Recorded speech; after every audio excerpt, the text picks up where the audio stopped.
Hello, welcome to Voice of Soy, a content partnership with the Ohio Soybean Council on Brownfield.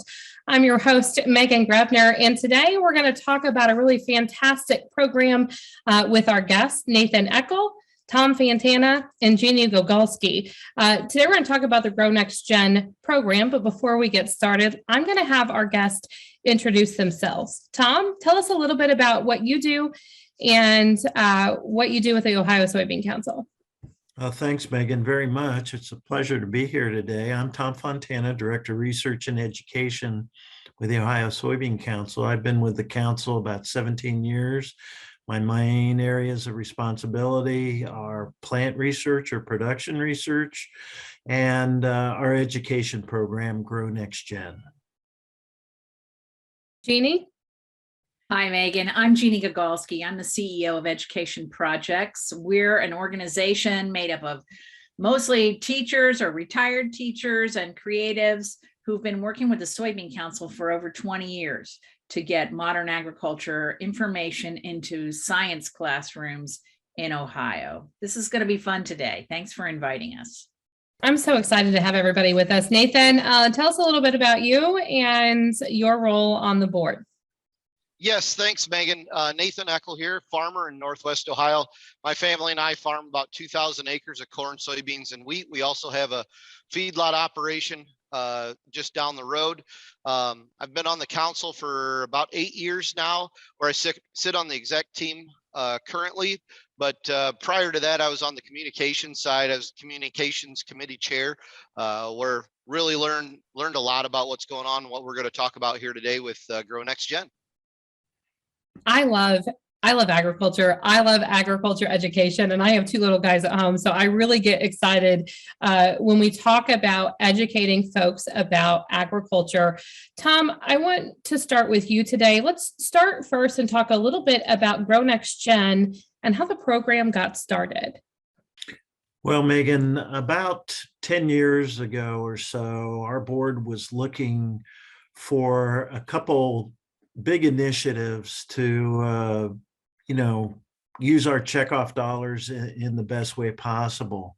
And that's when GrowNextGen was born. And the reason our board was so excited about that was that for 10 years or so before that, we had worked with Jeannie's group and had done many activities, workshops, and so forth for teachers. Our board decided they wanted to go to the next level, or maybe several levels above that.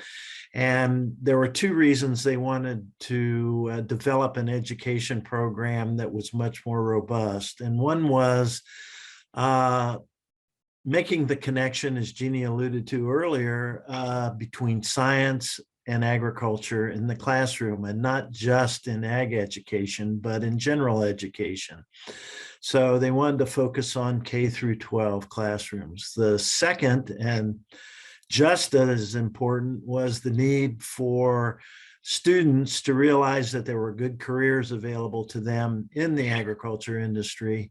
And that's when GrowNextGen was born. And over the last 10 years, it's only grown, and it's become the preeminent agriculture platform in Ohio, in the region, and probably in the US. Tom, thank you so much. Jeannie, I'm going to talk about this K through 12 ag education program. When you look at something like this, why is it so important to not only start young, but then keep that education steadfast through their entire career? So it is a great question. What we know about agriculture, and Tom alluded to this, is that only 4% of students in Ohio high schools take agriculture. 96% take biology, 76% take environmental science. So if we really want to reach this next generation of students, workers for agriculture, then we have to get started early, and we have to hit them hard everywhere along the way. I think what our program does that's a little different from, for instance, other agriculture efforts in education is we really have focused on middle school and high school science, because we know so much of what agriculture does is high tech and high talent. But I don't think the general population understands how deep the science is in agriculture. So we have specifically worked with science teachers to prepare them to use agriculture concepts and ideas in classrooms. They're already teaching about water quality. They're already teaching about soil. Why not incorporate agriculture and food production into what they're teaching and inspire this next generation Tom mentioned of potential innovative, STEM trained students who can help solve a lot of the challenges that agriculture has in feeding 9 billion, or I guess it's 10 billion now, right? They talk about 10 billion people. So it's a big challenge. We're going to need everybody to help with food production. I always learned it wasn't just STEM, it was STEAM, so science, technology, engineering, agriculture, and math as part of curriculum. How much excitement do you get from those middle-aged students when you talk about tech careers or ag science and innovation and all of those things that really make connecting with that age group and setting their sights for the future at an early age? Well, I mean, you said it. You already know that kids find drones interesting, autonomous vehicles interesting. This idea that Nathan is connected with a satellite when he's harvesting soybeans, for example, is completely intriguing to kids. Farmers have been doing this for a long time and they kind of take it for granted. But most of Ohioans don't understand how high tech agriculture is and how they've been doing these things for a while. And so when kids discover that, when teachers learn about that, they're amazed, they're in awe of it, and they're excited to share what they know. We have found that over and over that most of the time, and I'm one of those people. I went to Ohio State. I was raised in Central Ohio, but frankly, Megan, I didn't know what a soybean did. I mean, truthfully, this is more than 20 years ago. And it inspired me. Learning about agriculture inspired me to teach other teachers and students about how amazing agriculture is. We're definitely thankful for folks like you who help spread the message of agriculture. Nathan, when you take part in a program like this as a farmer, why is it important to you? And I would have to think maybe it's more than just about the next generation of employees or innovators. Yeah, it's really interesting. You know, I started out really with the GrowNextGen program, getting in with the virtual farm tours. And I did primarily the elementary school students.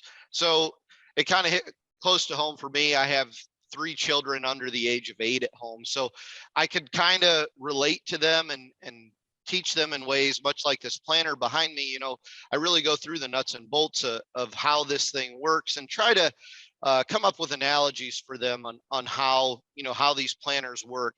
And much like my children are, they're very mechanical. They in the way they think, and they seem inspired by how this planner works. They're enthralled with how it works. And just, you know, I go through certain things like how many seeds per second this planner puts in the ground, you know, and how fast we go through the field when we're doing that. And they're just in awe of those types of things, but it really gets their minds working. And I also show them in the tractor cab, you know, I think I have 3 or 4 monitors, you know, iPads, the GPS monitor, and then the planner monitor in the cab of that tractor, and really go through and show them, hey, you know, these iPads aren't just for playing video games. There's much more to it than just that. You can do many things with those different pieces of technology in the tractor. Sometimes I think of that connection between video games and what goes on in the cab of a tractor. It has to be like a great starting point to spark some interest. Yeah, it really is. You know, my kids are definitely into video games here and there, you know, their Nintendo Switches and stuff like that. But when it comes, they also think that they can also hop in the tractor cab and they can do everything that Dad can do, because they've they've played a video game on an iPad before, and it's not quite that simple, but the principles, like you said, the principles are still the same, and they truly transfer. But you show those kids those types of things that are going on in the tractor cab, and it really gets their minds going as to what they could be doing, even at a young age.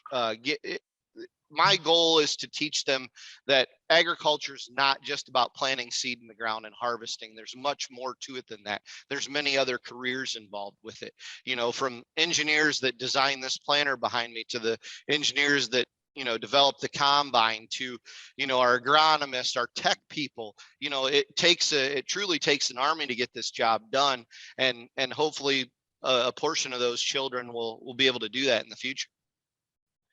Nathan has briefly touched on one of the programs within the GrowNextGen program, which is those virtual farm tours or those virtual farm visits.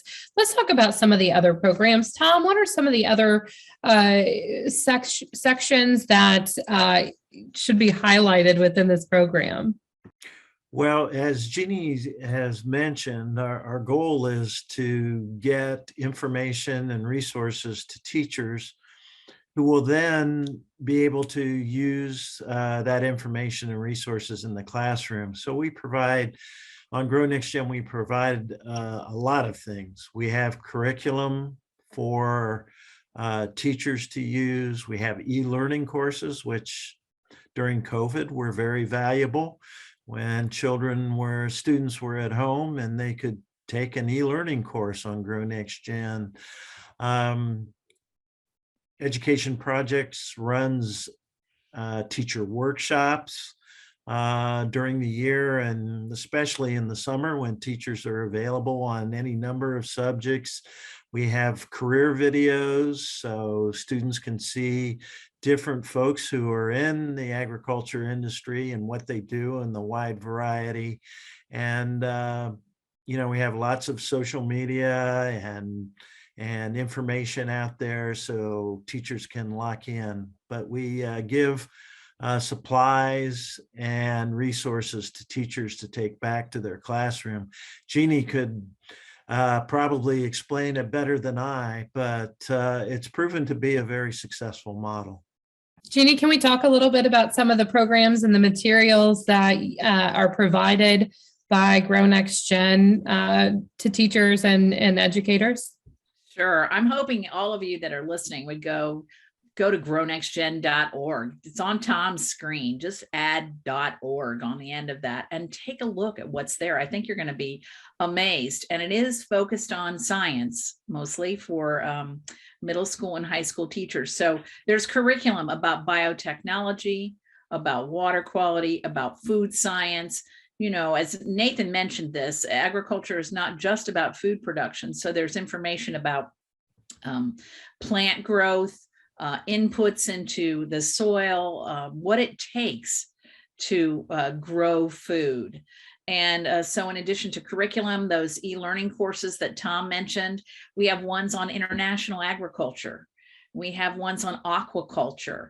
About 4,000 students last year took those e-learning courses. So test one out and see what your knowledge is about agriculture. I think they're a lot of fun.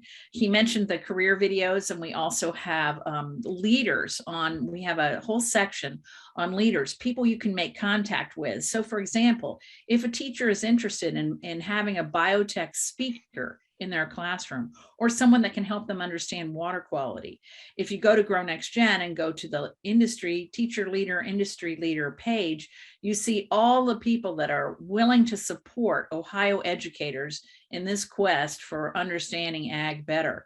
So teachers, we like to think teachers have everything they need there. They have curriculum, they have e-learning, they have career videos, they have experts who can come and talk with them. We give science fair awards. The soybean farmers in Ohio have been so generous with the next generation of kids who are working on science projects connected to soy. The Soybean Council gives scholarships. I mean, they have left no stone unturned, honestly, in reaching Ohio students with support and great information about agriculture. I encourage everybody to go and take a look. Yeah. Part- Just if I may, Megan, Hey, and we have focused on middle and high school, but we do have elementary programs as well. We have a program for elementary teachers called Chick Quest, and it's been successful for many, many years. I think we've trained over 1,500 elementary school teachers over the years, and it's all about the life cycle of chickens and the importance of soybeans in their meal. And now with the Ohio Poultry Association education projects, Jeannie's group is developing Chickenology, which is a middle school and high school program around chickens. And we talk about biofuels, biodiesel, all those things. And we also have an assembly program, virtual assembly program for elementary kids. And in addition to the virtual farm tours that Nathan was talking about, we have this assembly program that is very fun, and 28 minutes of fun, and they learn all about soybeans in a way you'd never deem possible. So part of the mission of the checkoff, and Nathan, I'll direct this towards you, is education, research. When you look at a program like GrowNextGen, why is it so important that checkoff dollars are invested in these types of tools and resources? Well, I think from a farmer perspective, I really think it's important for people, we talk a lot within the industry about how far removed people are from agriculture and how they've gotten away from really truly understanding what all happens. And I think, it's important for us to educate the consumers. That's a huge part of what we do, is just education. That's a big part of our budget. And the more and more that we can do that, and especially educate the younger folks, you think back to when I was in high school and college, we were always taught, your square meals a day and everything like that, and where everything came from. And that's kind of gone by the wayside. They've kind of, this is what your meal is for the day. This is what you're doing. But we don't really talk about in school where that meal comes from and how it got here. And I hope that what we can do with the checkoff and the checkoff funds that we put in, that we can educate our students and our youth where that comes from. Nathan, I have one more question I have more questions for you, don't worry. But as we talk about these programs, you mentioned, when we touched on it a little bit, the virtual farm tour. Walk me through that. How does that work? How does it connection, all of the things that we think about, you being in rural Ohio, having the ability to show them what you're doing on a daily basis? Well, I mean, I literally do what we're doing right here. It's literally a Zoom, virtual farm tour. It's kind of crazy to think about, and Jeannie can maybe pull some more numbers, but I think we think we started this 4 or 5 years ago, and I think I did the first soybean one. And I think when we started, we had maybe 125 to 200 students logged in. It went great. It was one-on-one interaction with the classrooms. Kids got up in front of the camera. We're asking just crazy questions. And now it's grown really into this. I want to say we're pushing 3,000 students, the last one that I did. And I think they're as far away as Virginia that they can log on. And, that's the beautiful thing about this whole virtual thing, is these kids can really, it's not just in Ohio that we can reach, we can reach all over. But really, when I go into the virtual farm tours, I'm really looking at, like, this planter behind me. I really go through the nuts and bolts. I keep it simple because they are elementary school students. When I'm in the combine during harvest, I go through and I show them how the combine cuts the crop, how it goes through, and then we show a video on how the material flows through the combine, and everything like that. And it really gets their minds working. I think we got one of the facilitators sent me an email or a video of the students after we got done with one of the harvest videos. They'd taken like an erector set and built a mini combine and showed inner workings, which is really cool. And that was what my point was earlier.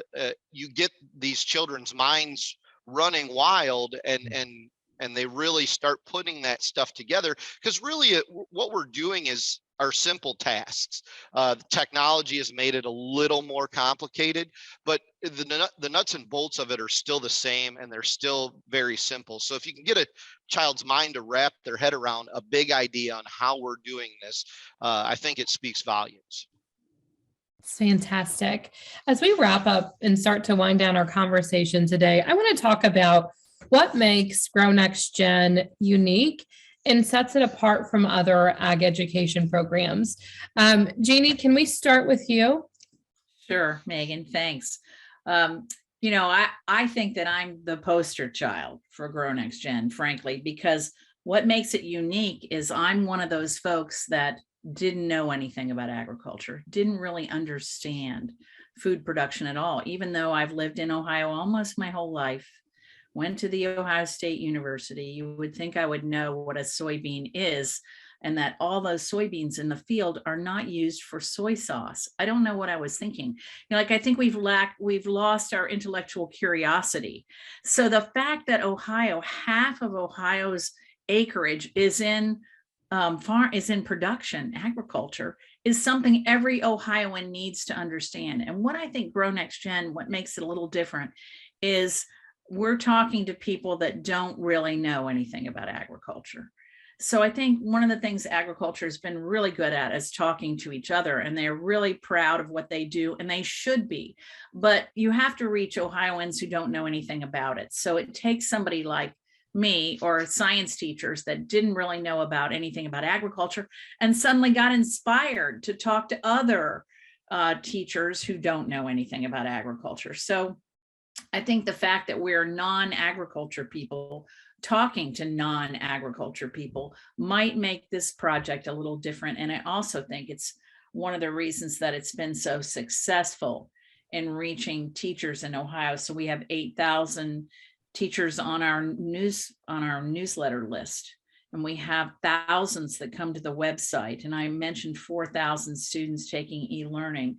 I mean, it really is amazing. And the Soybean Council has a national reputation for this website. It has garnered the attention of national corn growers and the United Soybean Board, and other states are envious of what we have going here. And I think that's high praise for the visionary group of farmers like Nathan, who are willing to spend their time and checkoff dollars toward educating people about agriculture. Tom? Well, Jeannie said that very well, and our farmers did have that vision, and it has been wildly successful. But I think what's nice about GrowNextGen is it provides teachers pretty much everything they need to approach their students in the classroom. So we have all the information there, many subjects that relate to science standards in the classroom. And the other thing, at our workshops, we supply teachers with supplies and materials that they can then take back to their classroom and use for many years to come. So when a teacher comes to the workshop, it costs them nothing. They go back with resources to use in the classroom, and we, through evaluations of our workshops, have found out that the teachers plan to teach the activities and so forth they have learned for 6 to 7 years in their classrooms going forward. So 100 kids a year in middle and high school, times 7 years, each teacher is reaching 700 to 800 students over that time. So that's what makes GrowNextGen special for me. Nathan, I'll give you the final word today. Okay. So I think I'm just the opposite of Jeannie. I think we as farmers take for granted the knowledge that we have. And, we sit all the time and we watch the news, and we always say, man, I just wish these people were more educated when it comes to agriculture. And we have that opportunity here. And I think this is a great platform to do that on. I think the other thing that's unique too, and we've been a part of it, I was talking with Jeannie, we were just down at Commodity Classic. We had a little mixer she had the opportunity to bring teachers in and really connect and network with industry leaders down there at New Orleans at the Commodity Classic. And I think that's another thing that's overlooked. These teachers are most of the time, I know my wife's a first grade teacher and she's writing her own curriculum. She has guidelines, much like we do here. But not too often in education do these teachers get the opportunity to really connect with industry people that they're really teaching these kids life lessons and career lessons. And I think that's truly what makes GrowNextGen unique, and how it's grown. Really, that's the craziest thing for me. When we were down in New Orleans, I think the first time that GrowNextGen was down there, they had like 3 or 4 teachers, and this last year they had a whole room full of them. And I think that's great. And I think that's the most unique thing, is it's not only are we teaching the students, but we're also teaching teachers. And I think that's what makes it unique. You guys, thank you so much for your time today. Thank you for telling the message of agriculture and providing our educators with resources that they can continue to tell your message, Nathan, as well. Thank you, Megan. Thanks, Megan. Thank you. With Voice of Soy, a content partnership with the Ohio Soybean Council on Brownfield, I'm Megan Grabner. Have a great day.